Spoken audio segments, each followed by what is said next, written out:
bisag unsaon, bisag asa nato pangitaon, ug atong namatikdan ang atong kalibutan karon nga puno na sa kasalanan, puno na sa kadautan. Busa ang Biblia nagasulti nga kung kinsa kato nga gusto nga makasulod sa kingharian sa langit, mao lamang ang pagtuman sa kabubuton sa Amahan. Ikaw higala, imo na bang nakita ang atong panahon karon? Imo na bang nakita kung unsa na ang atong panahon karon? Busa na mugna kining atong tulumanon. Pag-utingkay sa kamatuoran. Pag-utingkay sa kamatuoran. Ug ang pag-utingkay sa kamatuoran mao'y makapahatag og giya ngadto sa katawhan aron sa pagsusi sa kamatuoran.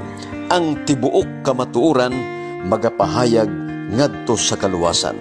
Pag-utingkay sa kamatuoran.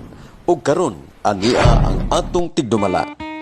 Brother Evangelist Jerry Laig, ato siyang patalihugan. Mayong buntag kaniyong tanan mga igsoon, mayong udto, mayong gabi, alang sa tibuok kalibutan. Nasab ninyong kapaglaom Jerry Laig, magapakiguban kayo. Kumusta ka mong tanan? Ato nga mga suki sa atong pag-utingkay sa kamatuoran, sa atong nagtanaw, diri sa atong tunumanon pag-utingkay sa kamatuoran. Oh? Kumusta ka mong tanan mga kaigsonan? Ato ning isigutan higala kining ang tinuod nga katawhan sa Ginoo. No? Kitang tanan puros ta katawhan sa Ginoo. Nga matarong man, dautan man, katawhan niya po na sa Ginoo. Pero gitambagan mga kaigsonan sumala sa Roma 12:2 nga ayaw na mo pagpuyon sa kalibutan. Dili gustong Ginoo higala nga magpabilin tas pagkadautan o pagka makasasala. Ang gusto sa Ginoo nga aduna gyud tay kausaban. Ang gusto sa Ginoo. Muna nga ikaw ako kinahanglan magbag-o sa kinabuhi. Dili kay okay man diha nga magkinabuhi dautan basta mosimba lang, dili na pwede. Kay ang langit igsuon dili sulagma, kundi ang langit tuyoon gyud nato nga malangita. No, pinagi sa Ginoo kita magpadayon sa pag-alagad diha kaniya. Muna nga ikaw ako kinahanglan mag-alagad sa husto nga paagi. Muna nga kinsa tong mga katawhan niya gusto nga masiguro niya ang langit, biyaan o dumilian niya ang kalibutan. Kay sumala sa Juan 6:66, daghan sa mga tinun-an sa Ginoo ang may hawa o may biya sa atong Ginoo. Nganong ni biya man sila tungod kay ang dalan nga gisubay sa Ginoo sama na nagsubay nato nga diha sa Ginoo sigpit nga dalan. Di man sila gusto anang mga sigpit nga dalan mga igsuon, gusto man nila higala nga kana magyo nga hamugaway nga dalan nga sangkad lapad. Kun imong basahon ang Matthew 7:13-14 nga adunay lapad kay nga dalan mga higala pero daghan kayo ang nanulod, no? Daghan kayo ang nanulod, daghan ang miagi. Apan sa sigpit nga dalan jutay ray nangagi ug jutay ray nakatultol. Muna nga kinibitang lisod kay dalan ni gala, lisod mo gina siya subayon kay lisod tultulon, lisod pud subayon. Ngano man lisod man, sigpit man nga dalan, pero ang dako nga dalan dali ra pangitaon nya hamugaway sab ang dalan. Muna nga magsamparay-samparay ka diha, okay ra way problema kay samparay-samparay man mga kaigsunan.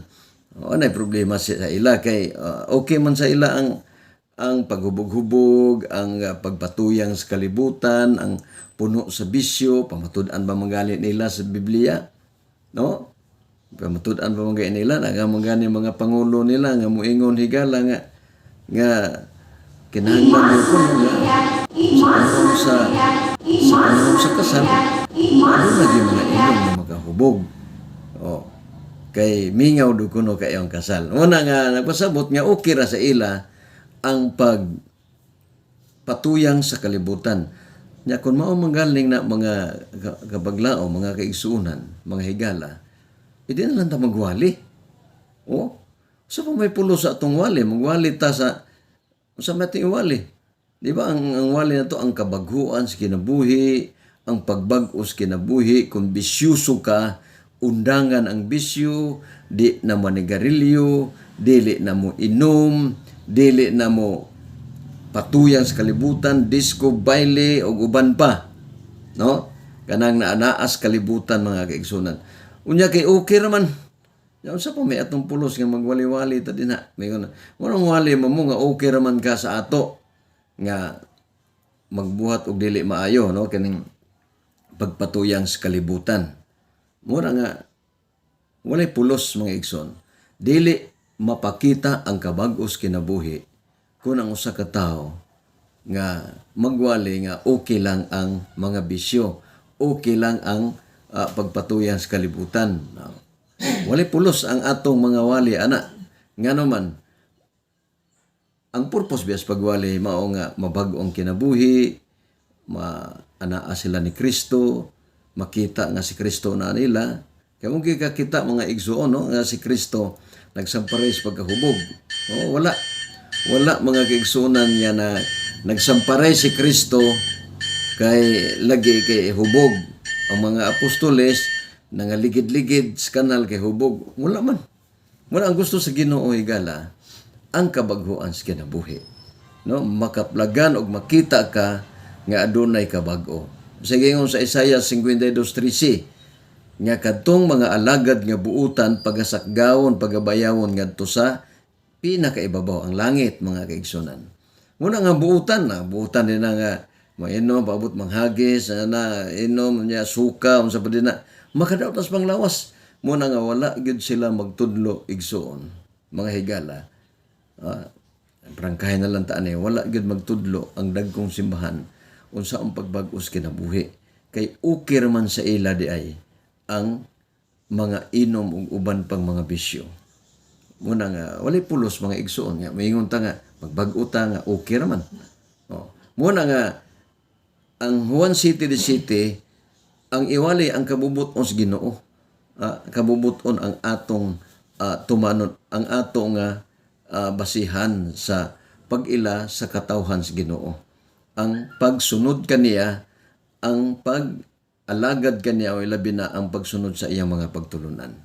Di ba?